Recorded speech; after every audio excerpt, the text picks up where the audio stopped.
ప్రకాశం జిల్లా మార్కాపురం మండలం గోగులదిన్న గ్రామంలో వెలిగొండ ప్రాజెక్టు నీటి విడుదల సందర్భంగా కృతజ్ఞత కార్యక్రమాన్ని నిర్వహించారు. ఎమ్మెల్యే కందుల నారాయణరెడ్డి రామాలయంలో ప్రత్యేక పూజల్లో పాల్గొని 101 కొబ్బరికాయలు కొట్టారు. వెలిగొండ నీటితో ప్రాంత రూపురేఖలు మారనున్నాయని, హార్టికల్చర్ హబ్ ద్వారా రైతులకు ఆర్థిక అభివృద్ధి చెందుతారని తెలిపారు. రైతులతో పాటుగా వ్యవసాయ కూలీలకు కూడా ప్రయోజనం కలుగుతుందన్నారు. ఈ కార్యక్రమంలో టీడీపీ నాయకులు, రైతులు, మహిళలు పాల్గొన్నారు. సంగిరాలపల్లి గ్రామ పంచాయతీ తెలుగుదేశం పార్టీ కుటుంబ సభ్యులందరి ఆహ్వానం మేరకు మేము ఇక్కడికి రావడం జరిగింది. నాయకత్వం నారా లోకేష్ గారి నాయకత్వం, మూడు ఎలక్షన్ బాబు గారి నాయకత్వం, సంగిరాలపల్లి నాయకత్వం, బెంగళూరు గ్రామ నాయకత్వం. జై తెలుగుదేశం, వందే మాతరం, జై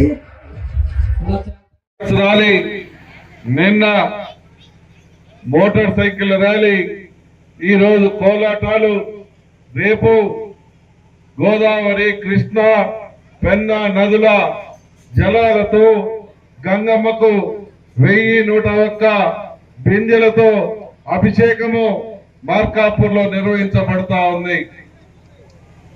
ఇవన్నీ కూడా ఎందుకు చేస్తా ఉన్నామంటే 30 సంవత్సరాల నుంచి ఎదురు చూస్తున్నటువంటి వెలుగొండ ప్రాజెక్టు రాదనుకొని, ఇక కాదేమో అనుకొని ఎంతో మంది ఆశలు వదులుకున్నటువంటి ఈ ప్రాజెక్టుని వ్యయ ప్రయాసలతో, అష్ట కష్టాలతో, నష్టాలతో ఈ యొక్క 16 నెలల్లోనే గతంలో ఎప్పుడూ జరగనంత పని జరిపించి ఈ ప్రాజెక్టును పూర్తి చేపించి రేపు 31వ తారీఖున జాతికి అంకితం చేయబోతా ఉన్న మన ప్రియతమ నాయకుడు నారా చంద్రబాబు నాయుడు గారి దయ వల్ల మన ప్రాంతం అంతా కూడా సత్యశ్యామలం కాబోతా ఉన్నందుకు ఆనందానికి అంతు లేకుండా ఉందని చెప్పి ఈ సందర్భంగా తెలియజేస్తా ఉన్నా.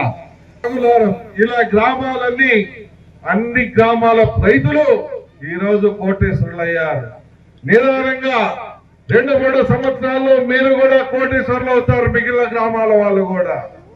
ఎందుకంటే ఈ రోజు ఆ చుట్టుపక్కల ఉన్నటువంటి గ్రామాల పొలాలన్నీ 4-5 కోట్ల రూపాయలు పలుకుతా ఉన్నాయి. దాని వెనక ముఖ్యమంత్రి చంద్రబాబు నాయుడు గారి దయ,